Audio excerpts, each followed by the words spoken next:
BEd द्वितीय वर्ष के छात्रों को प्यार भरा नमस्कार। आज जो हमारा विषय है स्वयं की समझ, और स्वयं की समझ में जो हमारा प्रकरण है वो है हमारा आत्मसम्मान। देखिए, प्रत्येक व्यक्ति अपना आत्मसम्मान चाहता है, समाज में रहता है, समाज में सम्मान चाहता है। तो व्यक्ति समाज में यदि सम्मान चाहता है तो उसे अपने अंदर कुछ परिवर्तन करने होते हैं। समाज में उसको सत्य बोलना है, सकारात्मक सोच रखना है, दूसरे व्यक्तियों का सहयोग करना है, और जहाँ तक संभव है वहाँ तक अपने अंदर आत्मविश्वास उत्पन्न करना है। जब हम सही प्रकार से किसी कार्य को करते हैं तो बिना किसी उसके क्रियाकलाप के, यदि हमारी सोच सकारात्मक है तो निश्चित रूप से हमारे सम्मान में वृद्धि होती है, समाज हमारा सम्मान करने लगता है।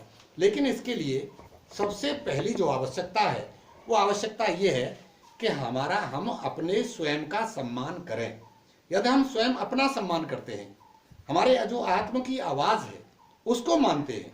देखिए, सबसे बड़ा जो गुरु है वो अपने अंदर है। आप कोई भी प्रश्न करिए और उस प्रश्न का उत्तर आप अपने से अंदर से लीजिए। यदि प्रश्न का उत्तर आता है हाँ ये कार्य आपको करना है और ये कार्य आपको नहीं करना है, तो दोनों से जो उत्तर मिलता है उसमें सही उत्तर आपको अपने आत्म के अंदर से मिलता है। कहने का तात्पर्य यह है कि अपने अंदर जो हमारा आत्म है, जो हमारी आत्मा है, उससे बड़ा कोई भी संसार में गुरु नहीं है। यदि वास्तव में हम अपनी आत्मा की आवाज़ को सुन लेते हैं तो हम अपना सम्मान करते हैं। यदि हम अपने सम्मान के साथ अपने कार्यों को करें तो निश्चित रूप से समाज भी हमारा सम्मान करने लगता है। तो सबसे पहली आवश्यकता होती है कि हम अपना सम्मान करें। तो आत्मसम्मान करने के लिए हमें सकारात्मक सोच, सहयोग, एक हंसी खुशी जीवन, मनोरंजक जीवन, दूसरे का सहयोग करना, समाज में सुख दुख के साथ जीना और सुख दुख को बांटना और सारे सुख दुखों को अपने अंदर समाहित करना, ये सारी चीज़ें समाहित हैं। अब इसमें जो आत्मसम्मान है उसके क्या लक्षण हैं, हम कैसे आत्मसम्मान को प्राप्त कर सकते हैं, ये हम आपको बताएंगे। कि आत्मसम्मान के जो लक्षण हैं वो लक्षणों के बारे में चर्चा करेंगे, और इसके साथ साथ आत्मसम्मान जो विशेष रूप से जिसका जो हमारा प्रवृत्ति होती है हमारी, वो क्या है। आत्मसम्मान तब बढ़ता है जब हम अपने आत्म का विकास करते हैं। आत्म विकास के लिए आत्मसम्मान की प्रवृत्ति व्यक्ति में निश्चित रूप से होनी चाहिए। बिना आत्मसम्मान के व्यक्ति समाज में प्रतिष्ठा को प्राप्त नहीं कर सकता है। आत्मसम्मान एक मानसिक प्रवृत्ति है और साथ ही साथ आध्यात्मिक शांति भी है। इसीलिए व्यक्ति सफलता को प्राप्त करता चला जाता है। यह व्यक्ति की एक आंतरिक भावना होती है, और कहते हैं कि जैसी रही भावना जाकी, प्रभु मूरत देखी तिन तैसी। तो उसी प्रकार से आत्मसम्मान एक ऐसी प्रक्रिया है जो जीवन पर्यंत चलती रहती है, वो कभी भी रुकती नहीं है। व्यक्ति को नकारात्मक कभी होना नहीं चाहिए, निराश नहीं होना चाहिए, और असफलता के जो शब्द हैं जिनके माध्यम से असफलता प्राप्त होती है वो हमारे विचार में ही नहीं आने चाहिए। हमारा विचार हमेशा सकारात्मक होना चाहिए, आशावादी होना चाहिए, और जो सृजनात्मक हमारी प्रवृत्ति है वो हमारे अंदर विकसित हो जानी चाहिए। आत्मविश्वास आत्मसम्मान में वृद्धि करता है। व्यक्ति को प्रतिदिन अपने व्यवहार को बेहतर से बेहतर बनाने का सदैव प्रयास करते रहना चाहिए। यदि व्यक्ति ऐसा करता है तो उसका समाज में सम्मान बढ़ता हुआ चला जाता है। हम स्वयं अपना मूल्य निर्धारित करते हैं। कहते हैं कि व्यक्ति, आपने कहते हुए सुना होगा कि भाई आपकी समाज में क्या वैल्यू है, तो वो वैल्यू क्या है जो लोग उसको समझते हैं, वही एक समाज की जो वैल्यू है वही हमारी कीमत है, वही हमारा मूल्य है, और वो मूल्य हमें स्वयं निर्धारित करना होता है। हमको अब समाज में और आत्म में अपना वो मूल्य निर्धारित करेंगे, उसी से हमारे आत्मसम्मान में वृद्धि होगी। इसके लिए हमें सकारात्मक विचारधारा को धारण करना होगा, नकारात्मक विचारधारा को त्याग करना होगा, और सबसे बड़ी बात कि हम अपना मूल्यांकन स्वयं करें। हमारे अंदर क्या स्थिति है, हमारे अंदर कितने गुण हैं, हमारे अंदर कितने अवगुण हैं, ये सारी चीजें हम स्वयं मूल्यांकित कर लें। क्योंकि दूसरा व्यक्ति जब मूल्यांकन करता है तो हम बहुत सारी चीजों को छिपा जाते हैं, लेकिन व्यक्ति स्वयं अपना मूल्यांकन स्वयं करता है तो वो कोई किसी चीज को छुपा नहीं सकता। इसलिए प्रौढ़ों में जो आत्मविश्वास एक धीरे धीरे स्थायी होकर के चला जाता है। जीवन में अनुभवों द्वारा जो है आत्मसम्मान में वृद्धि होती चली जाती है। सकारात्मक अनुभव आत्मसम्मान में वृद्धि करता है, लेकिन यह धीरे धीरे परिवर्तित होता रहता है। इसलिए व्यक्ति को हमेशा अपने अच्छे कार्यों का स्मरण करना चाहिए और जो हमारे बुरे कार्य हैं उनको जो है त्याग करना चाहिए। क्योंकि सुख से जीवन जीने के लिए, अपने आत्मसम्मान में वृद्धि करने के लिए हमें अच्छे कार्यों का ही स्मरण करना चाहिए। सबसे कहने का तात्पर्य यह है कि जैसा व्यक्ति समाज में सोचता है उसी प्रकार का बन जाता है। इसलिए हमारी सोच पर आत्मसम्मान विशेष रूप से निर्भर करता है। तो निर्भर करने के लिए हम आत्मसम्मान को कैसे पहचान करें? उस आत्मसम्मान की पहचान करने के लिए कुछ लक्षण जो है निर्धारित हैं। उन लक्षणों को हम जो है एक एक करके यहाँ परिचय लेंगे उनका। तो व्यक्ति की जो सोच है, पहला लक्षण है कि व्यक्ति की सोच हमेशा सकारात्मक हो। और दूसरा, व्यक्ति में सहनशीलता होनी चाहिए। व्यक्ति किसी कार्य को करने में कभी हार नहीं माने, कभी वो ऐसा नहीं सोचे कि मैं इस कार्य को नहीं कर सकता हूं, और हमेशा वो जो है आशावादी बना रहे। उसका शरीर जो है स्वस्थ रहना चाहिए, रोग उसके अंदर आने नहीं चाहिए। इसके साथ साथ व्यक्ति जो भी चुनौतियां समाज में उसके अंदर आती हैं, उन चुनौतियों का उसे सामना करने के लिए हमेशा प्रयासरत रहना है। सामाजिक परिस्थितियां जो भी हों उनका सामना करना है, और उन परिस्थितियों में भी विषम परिस्थितियां भी आ जाएं तब भी उन परिस्थितियों में कार्य को करते रहना है। समाज में, साथियों में, परिवार के साथ अंतः क्रिया करते हुए अपने स्वयं के मूल्य में हमेशा सदैव वृद्धि करते रहना है। व्यक्ति किसी भी समस्या के समाधान के लिए जो है उसे प्रयास करना चाहिए। और सबसे बड़ी बात, समाज में समाधान बन के खड़े हो, समस्या बन के कभी भी खड़े मत हो। व्यक्ति असंतोष व्यक्ति के अंदर कभी भी नहीं आना चाहिए। और अपना कोई कार्य हम कर रहे हैं और हमसे वो कार्य असफल है, हम वो कार्य नहीं कर पा रहे हैं, तो उसका दोष अक्सर हम लोग क्या करते हैं, दूसरों को दे देते हैं, और ऐसा नहीं होना चाहिए। सामूहिक जितनी गतिविधियां हैं जो समाज के अंदर होती हैं, परिवार में होती हैं, विद्यालय में होती हैं, उनमें आनंद पूर्वक अपना पूर्ण रूपेण प्रदान करते हुए भाग लेना चाहिए और स्वतंत्रता पूर्वक किसी भी अनुभव का आनंद लेना चाहिए, जिससे कि जो है हम उस कार्य को आसानी से कर सके। इस तरह से यदि हम सभी कार्य समाज में एक रूपता के साथ, प्यार के साथ और आत्मविश्वास के साथ करते हैं तो जो है हमारा आत्मसम्मान बढ़ता हुआ चला जाता है।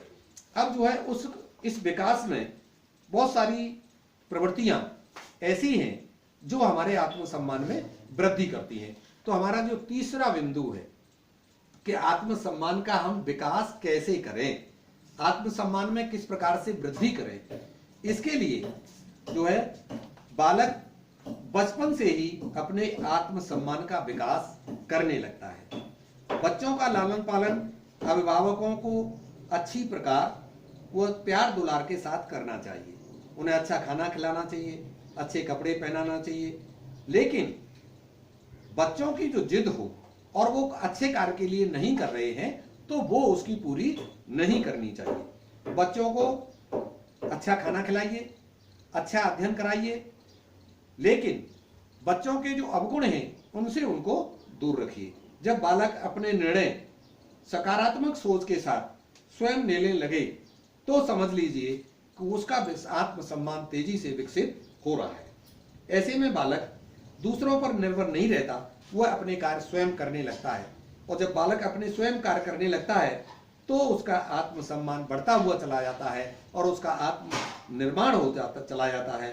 तो इस प्रकार से जो उसका सम्मान है उसके अंदर प्रत्येक कार्य जब हम करते हैं तो हर कार्य को नवीनता के साथ प्रारंभ करें। नवीन ज्ञान का समय समय पर अर्जन करना, ये जो है हमारे आत्मसम्मान में वृद्धि करता है।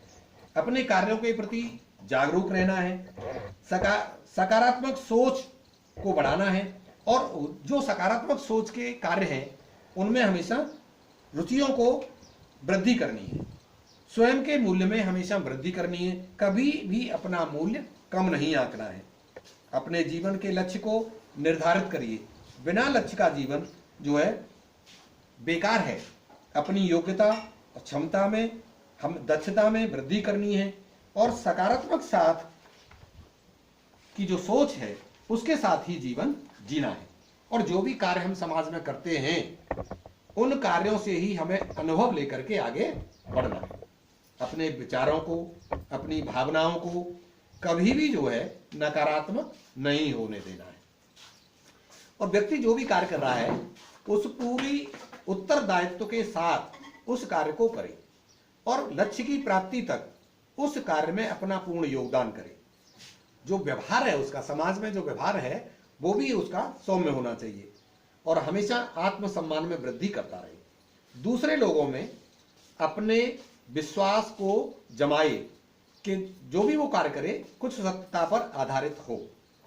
अपने लोग आदर्श को दृढ़ रखे, दृढ़ विचार रखे। अपनी जो आदत है वो उद्देश्यपूर्ण होनी चाहिए। कोई भी वो ऐसा कार्य नहीं करे जो उद्देश्यहीन हो। यदि कार्य उद्देश्य पर आधारित है तो निश्चित रूप से वो सफलता की ओर प्रारंभ करता है। यदि व्यक्ति को सफलता मिलती है तो उसे उस सफलता का कभी भी घमंड नहीं करना चाहिए। यदि घमंड करता है तो वो असफलता की ओर चला जाता है, उसकी सोच नकारात्मक हो जाती है। और सबसे पहले अगर उसे कोई कार्य करना है तो आवश्यक जो कार्य है वो उसको पहले करने हैं, अनावश्यक कार्यों को बाद में करना है। और समय के महत्व को व्यक्ति को विशेष रूप से समझना है कि समय का महत्व क्या है, क्योंकि समय जो है कभी भी रुकता नहीं है, समय चलता रहता है। हम अपने कार्यों में डिले कर सकते हैं, हम अपने कार्यों को पीछे कर सकते हैं, टाल सकते हैं, लेकिन समय कभी भी नहीं रुकता, वो बढ़ता रहता है। और जो भी हमारी संगति है, अच्छी संगति का उपयोग करें। हम कभी भी जो है ऐसी संगति में नहीं रहें जो हमारे को गर्त में ले जाने वाली हो। साहित्य का जो भी अध्ययन करते हैं, हमारी अच्छी पुस्तकें हों, हम अच्छी पुस्तकों का अध्ययन करें, अच्छे साहित्य का अध्ययन करें, तो हमेशा हमारी सोच अच्छी बनेगी और हमारे आत्मसम्मान में वृद्धि होगी। और दूसरी बात, हम आज के काम को आज ही करें, अपने कार्यों को टालें नहीं। लक्ष्य को, किसी भी कार्य को जो करने के लिए तैयार हो, उस कार्य को हम अधूरा नहीं छोड़ें। तो सबसे बड़ी बात जो हमारे आत्मसम्मान के अंतर्गत आती है कि इसमें दो तीन बातें बड़ी महत्वपूर्ण हैं। एक तो यह है कि एक लक्ष्य निर्धारित करना। हर व्यक्ति अपने जीवन में उसको लक्ष्य निश्चित रूप से धारण करना चाहिए। जब तक हमारे जीवन का कोई लक्ष्य नहीं है तो हमें कोई रास्ता नजर नहीं आता। इसलिए हमारा लक्ष्य निर्धारित होना चाहिए कि हम जीवन में बनना क्या है। दूसरी साथ साथ हमारे अंदर कितनी योग्यता है, कितनी दक्षता है, कितनी क्षमता है, जो भी हमारे अंदर ये सारे गुण हैं, कौशलता है, उस कुशलता के साथ ही हम आगे बढ़ सकते हैं। तो लक्ष्य निर्धारित करना पहला बिंदु है। अगर हम लक्ष्य निर्धारित कर लेते हैं तो लक्ष्य के अनुसार अपने उद्देश्यों को पूरा करते हुए चले जाते हैं। एक जीवन की जो सबसे महत्वपूर्ण बात है, हमेशा जब भी कोई कार्य प्रारंभ करें तो उसमें कभी भी ये हमारे अंदर सोच नहीं होनी चाहिए कि हम इस कार्य को नहीं कर सकते हैं। कोई भी कार्य हो, किसी भी प्रकार का, चाहे आप समझते हैं कि नहीं कर पाएंगे, लेकिन फिर भी हमारे अंदर आत्मविश्वास इतना होना चाहिए, हम इस कार्य को निश्चित रूप से कर सकते हैं, बिल्कुल जरूर कर सकते हैं। यदि हम पहले ये सोच लें कि भाई ये कार्य तो हमसे होगा ही नहीं, तो आधा कार्य तो वैसे ही असफल हो गया। इसलिए हमेशा सकारात्मक सोच होनी चाहिए। दूसरी सबसे बड़ी बात कि समय, देखिए समय का अपना एक महत्व है। समय का महत्व यदि हम समझने लग जाते हैं तो समय पर अपने कार्य निश्चित रूप से कर लेंगे, क्योंकि समय इतना महत्वपूर्ण है। समय आगे बढ़ता रहता है। हम मान लीजिए अपने कार्यों को आगे टाल देते हैं, हो सकता है आगे जो समय है उसमें और हमको महत्वपूर्ण कार्य मिल जाए और पिछले कार्यों को नहीं कर पाए। इसलिए समय के महत्व को देखते हुए आज का काम आज ही कर डालें। काल करे सो आज कर, आज करे सो अब, और पर में पर लय होएगी, बहुर करेगा कब। तो इस प्रकार से जो है हमें अपने कार्य को टालना नहीं चाहिए, महत्व को ध्यान रखना चाहिए, समाज में सहयोग करना चाहिए। और अगर हम समाज में सहयोग करते रहेंगे और समाज के साथ कार्य करेंगे तो हमारा जो मूल्य है वो बढ़ता रहेगा। तो सबसे पहले अपना मूल्य हम स्वयं आंकें, हमारा मूल्य क्या है, अपना मूल्यांकन स्वयं करें, अपने मूल्य में वृद्धि करें, तो निश्चित रूप से हम हर कार्य में सफल हो जाएंगे। हम अपनी सम्मान करेंगे तो हमारा परिवार भी हमारा सम्मान करेगा, हमारा समाज भी हमारा सम्मान करेगा और हमारे सम्मान में हमेशा वृद्धि होती चली जाएगी कभी भी। और हर व्यक्ति समाज में जीता है तो वो सम्मान के लिए जीता है, सम्मान चाहता है और आपको भी सम्मान की जरूरत है। आप भी सम्मान चाहते हैं, प्रतिष्ठा चाहते हैं, यदि ये सारी चीज चाहते हैं तो आपको अपने मान सम्मान में वृद्धि करनी होगी, अपने आत्म विकास की वृद्धि करनी ही होगी। आत्म विकास आपको निश्चित रूप से करना चाहिए। तो आज के लिए इतना ही। हमेशा जो है आत्म सम्मान में वृद्धि करें, जो असफलता के अनुभव हैं उनसे जो है सीखें, अनुभव लेकर के हमेशा जो है सकारात्मक सोच के साथ जीवन जिए, आनंदपूर्वक जीवन जिए। यही हमारे जीवन का लक्ष्य निर्धारित हो कि हम जो है अपने जीवन में कभी असफलता को प्राप्त नहीं हो। बहुत बहुत धन्यवाद। थैंक्स।